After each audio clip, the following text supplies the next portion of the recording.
جی السلام علیکم ناظرین، نواز شریف صاحب نے کہا ہے کہ آئین کے تحفظ کی جگہ جو ہے وہ سڑکیں نہیں ہے، وہ پارلیمان ہے، اور یہ بات ان کی بالکل درست ہے۔ ایک سائڈ پہ سابق وزیر اعظم عمران خان صاحب جو ہے اڈیالہ جیل کے اندر قیدی تنہائی میں اپنا ٹائم نکال رہے، اپنی قید جو ہے وہ کاٹ رہے، اور دوسری جانب نواز شریف صاحب جو ہے انہوں نے شہباز شریف صاحب کی تعریف کی جو وزیر اعظم پاکستان ہے، اور وزیر اعلیٰ پنجاب مریم نواز صاحبہ کی انہوں نے تعریف کی، اور انہوں نے کہا کہ میں ایسا بننا نہیں ہوں کہ میں کہوں کہ اے سی اترواؤں گا، آپ 2 اے سی بے شک لگوا دیں، اور میں اس بات کے اوپر یقین رکھتا ہوں کہ جو آئین کے تحفظ کے لیے ہمیں سڑکوں پر نہیں بلکہ پارلیمان میں بیٹھنا چاہیے، بات کرنی چاہیے۔ تو یہ بات ان کی بالکل درست ہے۔ بلاول صاحب ہمیشہ ایک بات کرتے ہیں کہ اگر ہم سیاستدان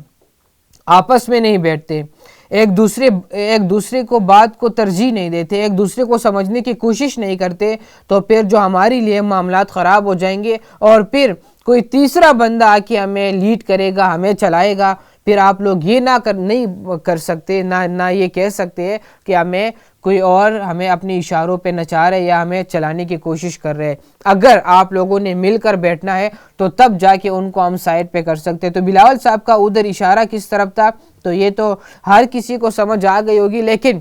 جو نواز شریف صاحب نے کہا ہے، ابھی نواز شریف صاحب کو چاہیے، دیکھیے جو عمران خان صاحب کی تصاویر وائرل ہوئی ہے، جو انہوں نے رپورٹ پیش کی، وائرل تو وہ بعد میں ہوئی ہے، پہلے انہوں نے سپریم کورٹ آف پاکستان کے اندر وفاقی حکومت نے رپورٹ پیش کی ہے، ان کی سیل کی تصاویر، ان کے جم کی حالت دکھائی ہے، ہر جگہ کی حالت دکھائی ہے۔ ایک سابق وزیر اعظم کو آپ اس طرح نہیں رکھ سکتے۔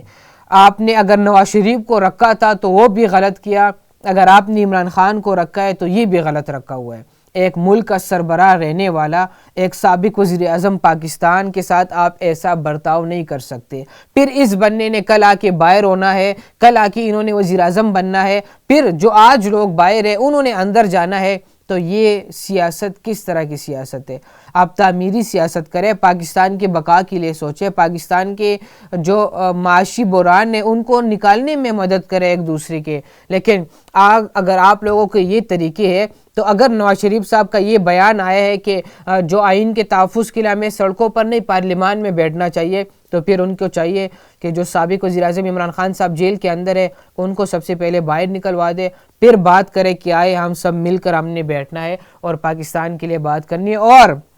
پاکستان تحریک انصاف کو بھی چاہیے کہ اس حکومت کو چلنے دے، یہ کوئی طریقہ نہیں ہے، اور نہ ملک اس ٹائم اس طرح کی حالت میں ہے کہ وہ دوبارہ الیکشن کی طرف جائے، تو ملک بھی اس پوزیشن میں نہیں ہے، تو آپ ان کو ذرا چلنے دیں۔ اگر آپ کسی ایک کو چلنے دیں گے تو کچھ رزلٹ ہمارے سامنے کوئی چیزیں آئے گی نا، کیونکہ فلاں بندہ یہ کر رہا ہے، فلاں پارٹی یہ کر رہی ہے، تو ہمیں کچھ نظر آئے گا۔ اگر کسی کی حکومت آتی ہے تو 1 سال تو انہوں نے الیکشن کی دھاندلی کے ڈرامے ختم نہیں کرنے، پھر اگلے سال انہوں نے دھرنے اور سڑکوں پر نکل آنا ہے، پھر انہوں نے حکومت کو گھر بھیجنے، اور پھر دوبارہ الیکشن ہو کے پھر وہی ڈرامے دوبارہ شروع ہو جاتے ہیں۔ اور کوئی بھی حکومت آئے تو ان کا ایک ہی موقف ہوتا ہے کہ جو پچھلی حکومت گزرے انہوں نے ملک کا بیڑا غرق کر دیا۔ تو یہ ہم 70 سے سنتے آ رہے کہ اس نے یہ کر دیا تو اس نے یہ کر دیا۔ یہ مجھے نہیں سمجھ آ رہی کہ کون سی پارٹی کہے گی کہ ہماری غلطیوں کی وجہ سے ہم نے یہ کیا اور ہم گھر جا رہے،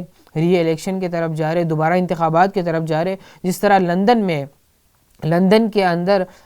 میں ابھی جو الیکشن کا ٹائم تھا وہ 2025 تھا، لیکن ابھی ان کے وزیر اعظم نے بیان جاری کیا کہ ہم ابھی اگلے مہینے جولائی کے اندر انہوں نے ری الیکشن کی طرف جانا ہے، دوبارہ الیکشن کی طرف ہو جا رہے۔ تو ایسے وزیر اعظم ہونے چاہیے، لیکن ہمارے ہاں ان کو جب تک زبردستی نہ بھیجے کرکٹ ٹیم کے کپتانوں کی طرح انہوں نے گھر نہیں جانا۔ اپنے میزبان شراز کو دیجیے اجازت، اللہ نگہبان۔